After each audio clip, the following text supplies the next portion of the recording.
Hey everyone, welcome to Open by Accident. I'm Matt, I'm Nick. And I'm Jeff. and it's time for me to start downsizing my Nintendo 64 collection. First up on the chopping block is Vigilante 8. And its sequel.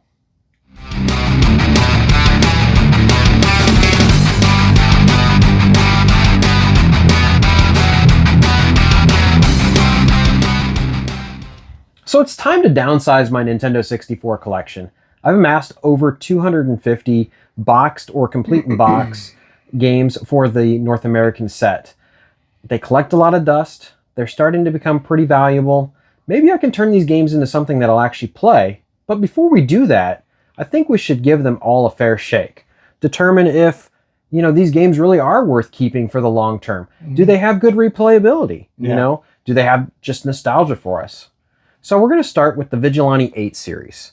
This is a car combat series kind of in vein of Twisted Metal, but kind of set in the 70s with a different storyline. Yeah. So, Nick, do you have any background with Vigilante 8? Yeah, I played through the first one quite a bit when I was younger. It was one of those games that we rented from the local grocery store.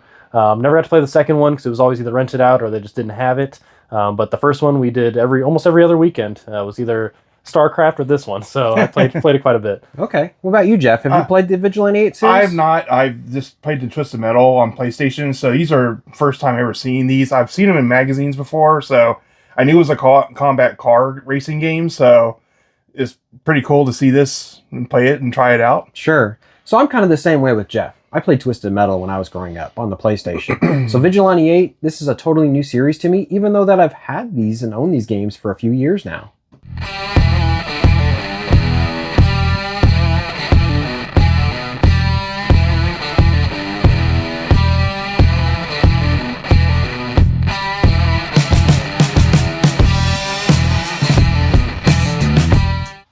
Alright, so first up, Vigilante 8.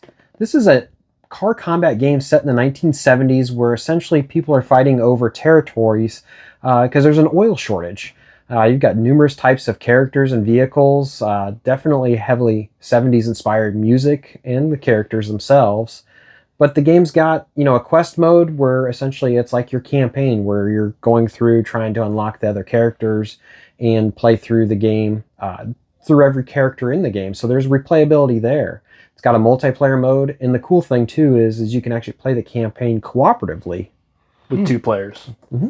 And in the single player, it does have some more like objectives as well as just, the car combat and killing each other. So that adds to it. But as for the multiplayer features, they're all the same in just killing each other and being the last man standing. Right. Yeah. There was 3 different modes in that multiplayer. We had 3+ players. You had the brawl, which is kind of a free-for-all. You had a team mode, which would be like 2v2 if you have 4 players. And then you had Smear, which was basically one versus the rest of the players. So, with the cooperative multiplayer, you've got some replayability. The multiplayer, I struggled with it just a little bit because it seemed like it took forever to kill your opponents. And I would have almost rather had where you had multiple lives, but you're able to kill a little bit quicker. So it feels like more progression. But you're able to easily pick up a lot of power-up weapons. Yeah, weapons were very plentiful. Right. The map was pretty easy to maneuver around. We played on one map that had like pipelines and stuff that exploded a lot. Yeah. So avoiding those definitely kept your health up. But no, it was a fun experience with 3 players. There is a little bit of like blurriness with the multiplayer because you have the split screen with everybody there. And that's what's kind of more of a hindrance if you're using a smaller vehicle or bigger vehicle. So whereas if you're playing in single player mode, you got the whole screen to yourself. Yeah. You have to remember, this games came out in the late 90s, early 2000s, where the co-op mode or the multiplayer was played locally. So another thing I liked is with the weapon power-ups is they actually showed on your vehicle. So like when you would get a new rocket launcher or a cannon or something, it would show up on your vehicle itself. And that was handy when driving by your enemies because you could see what weapons they had, or if they had their special, you want to stay away, So it definitely helped with that. Right. Definitely. So I do feel like there is some replayability while limited. The single player, I think this game would be a good, weekend rental, if you will, because, you're going to play through the campaign. You could go through it a couple times with different people, for that different, change, because each vehicle is going to have a different special move, and each character might have a different storyline as it pertains to that character. But I think where the high replayability comes in is if you have a group of 3 or 4 people to play it in the multiplayer mode for that brawling, or just another person to play cooperatively through the campaign. Yep. I agree with that. The music was awesome. I like the soundtrack. It's like he said, it's that 70s-esque, disco themed. So there's a lot of disco music, which I loved killing people too. So that was fun. Right. And it seemed like every character's car actually had their own individual characteristics too. So their banter and stuff as you were fighting with them as well. Yeah, across the screen. Yeah, so just like the Twisted Metal, like all the specials were themed around the vehicle. So whichever kind of special you want, then you pick that car. Yeah, and looking through the booklet of this game, it looks like there's a couple of unlockable characters that we didn't quite get to just because we didn't get through the first campaign. I think we made it through the first three or so levels. Before we kind of got stuck. And, I found that it, like I said, it feels like we kept getting like stuck on things in the map or something, even when we're on like flat land. Yeah. So it's got its quirks, but for the most part, the game plays pretty well. A little glitchy here and there, but that's kind of to be expected for a game of this age. Oh, yeah. It's definitely nostalgic for me because, like I said, I played it a lot growing up and we rented it quite a bit, me and my brother Thomas. But like he said, if it wasn't for getting it for me and a group of people, I probably wouldn't get it just for me to play by myself. Yeah. That nostalgia comes from playing with other people. And I think the opposite can be said for Jeff and I, where there is absolutely no nostalgia for this game because we grew up playing Twisted Metal, not Vigilante 8. Yep. See, I didn't have a PlayStation 1. I had an N64. So. Well, the nice thing is this game is actually on the PlayStation 1. And, it just never came up on my radar because I had Twisted Metal 1 and 2. So why would you need Vigilante? Why would I need Vigilante 8? Yeah. But for those who didn't have a PlayStation at the time, there's your car combat. Yep.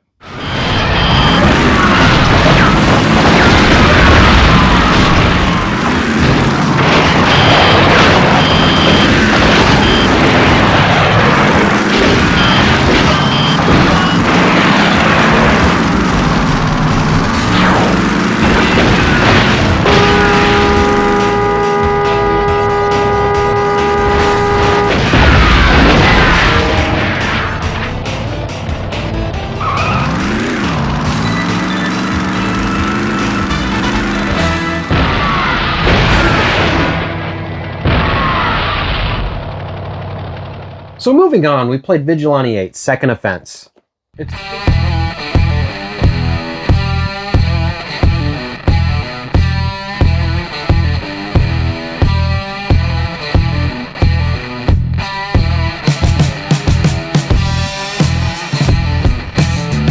It's basically more of the same. They've added some different features, but it essentially plays the same and looks identical. So traversing the terrain in the second one seems to be a little bit more tied in with, like, if you get certain power-ups, you allows your car to become like a snowmobile or a hovercraft. Right. And you can go across like other terrain, and it has your car transform. So you can actually hit these, and they won't let you traverse the terrain until you get these power-ups. So it helps traversing the terrain, which was kind of a gripe from the first game, but you still can't go up hills. So Right. Yeah. The moving around this game seemed almost harder in a sense when it came to the hills. But it seemed like the maps, at least in the multiplayer that we played on the first game, were more flat-lined. It's more for the combat, not just showing off details. So, another feature we didn't talk about in the first Vigilante 8, which is also in this one, is you have other types of power-ups where you can redirect weapons that are aimed at you, and you can get, like, temporary armor or double up on your machine guns and stuff like that. It seems like there's more of that in the sequel, but less actual like weapon pickups like your rocket launchers, your homing, and that sort of thing. We struggled on the first map we played multiplayer with. We struggled finding like power-ups throughout the map, so we relied on our machine guns that were our stationary for every vehicle, and it just took forever for us to actually kill each other. And I think part of that problem was what I was noticing is I think the weapons were spawning whenever we'd pick up other ones, but the weapons weren't like highlighted like the first game. They were the color of the guns, so it's kind of hard with our tiny screens to pick them out across the map and try to find them. Yeah. So, I mean, the campaign seemed, near identical. It did put a little more emphasis on doing certain things throughout each level. Like the first level, you had to have like 3 pickups, and then you had to destroy like 3 gas stations, and then kill all the enemies on the map. Yep. So there was more emphasis on that. Whereas there was like side missions within the first game, but it just seemed like there's a little more emphasis. The car selection I didn't think was as good in the sequel versus the first one. I had problems with, so I picked a dump truck for my vehicle. As I was traversing the train, I couldn't see in front of myself, so I couldn't see where when he was the in other third guys person were. mode. Yeah. And so you'd have to put it in first person mode just to be able to see in front of you. Thankfully, there was a first person view, though. Yeah. We found out when we were on like level 2 that dump truck is pretty mean and fierce. I say dump truck, but garbage truck, because if you get in front of him, he's gonna snatch you up and then chew you up and spit you out the rear end. It does a lot of damage. He forks you in the front, and he puts you back into the container and shoots you out. Yeah, and that happened to us multiple times, and it was kind of difficult to actually overcome, but ultimately, we got him. I think that the character selection, in my opinion, I thought it was better. I thought that there was more cars, and they were a little more unique. The first one, it was just kind of a cool looking car, and then there was no guns on or anything. It just looked cool. The second one, they were kind of more themed for car combat. Yeah. Okay. Now, I will say this. We're going to that multiplayer.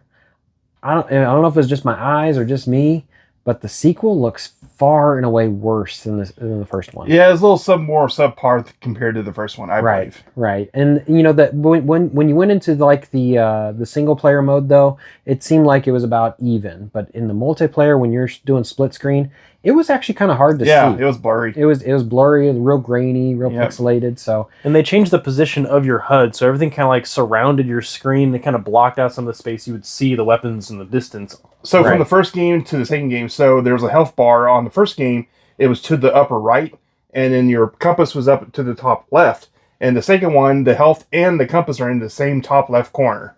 Okay. So you can see the health bar underneath the compass. Yeah. So, I mean, like I said, the games are pretty similar. They're about spot on one with the other. Little minor changes. So, I mean, really in truth, it's just more of the same with the second offense. And when it comes to nostalgia, obviously I played the crap out of the first one. Never really played the second one, but with it being more of the same, I mean, I'd rather just play the first one.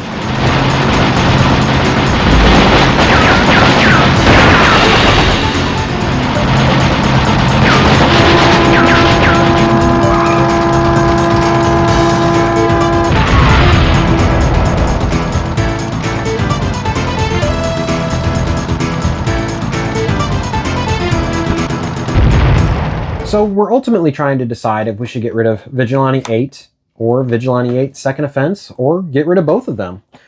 And, these games do have a fun factor to them, and that plays a factor in deciding if you should keep the game. The controls are spot on with both games. They're identical. The gameplay is the same from one to the next for the most part. So there's a lot of similarities with these. Something else to take into consideration is the value of these games. And that plays a big factor in determining if you should get rid of them. Vigilante 8, this game can go for, $65 to $75 complete, whereas Second Offense can go for $100 plus in complete form. So that's a factor in deciding, because it actually, makes it worthwhile to part ways with it, because you can turn that money into something else, a game that you want. Like selling Vigilante 8 Second Offense could net me the entire Twisted Metal 1 through 4 potentially, because they're in that $25 to $30 range a piece. So there's a lot of what ifs in deciding this. Is there any factors you guys can think of that, we haven't talked about yet that would make your decision one way or the other to get rid of these games? I mean, like you said, it's more of the same. So I think if there was huge differences, then that would make, it a much more difficult choice. But with it being more of the same, I mean, I think my mind's set. Okay. What about you, Jeff? Anything else? I think my mind's set on the first game. I mean, it's basically the second game has the exact same stuff that the first game has, and it just seems a little bit more enjoyable. Okay. So I think we're going to go ahead and put this to a vote. I'm going to go ahead and start off by saying I don't want to keep either one of these. You didn't like them. I liked them to an extent. I could see myself playing it more in solo play versus, digging these games out when I have friends over to play games. I'd rather play something on, like a Twisted Metal, and I have the Twisted Metal games on PlayStation. So I have access to those games, and they're much more fun, more playable. The storyline's a lot better. I mean, granted, we didn't make our way through a campaign yet, but, I just know going off of what I've seen so far, Twisted Metal series as a whole is much more polished than Vigilante 8. So my vote is actually a thumbs down, and to both of them. So I would not keep, from a playable standpoint or really a collector standpoint, either one of these games. So I guess it's to me. First one, obviously I enjoyed it. I remember I'm actually better at, or just as good as I remembered being at it, so that helps. Sometimes you pick up games and you're just terrible at them. And you're like, oh, why didn't remember I was terrible at this game. But the first one, it was just as fun as I remembered, so that's a thumbs up for me, 100%.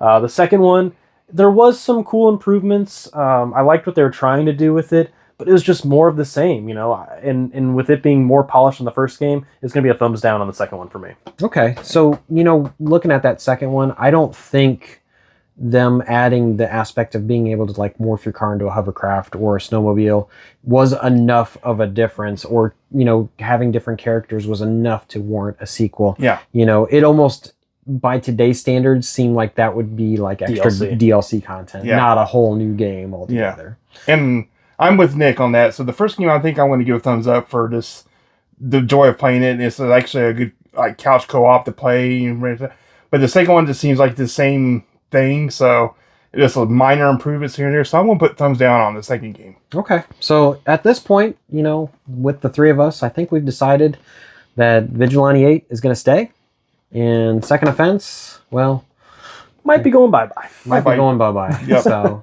I mean, I don't need to keep all of these games in the collection. I enjoy seeing them. I enjoy sharing them with people, but I've never had somebody come over and say, oh, do you have the Vigilante 8 games? But you know what I have had people do? Do you have Twisted Metal? Yes. So I think my mind's made up. We'll probably keep a hold of Vigilante 8.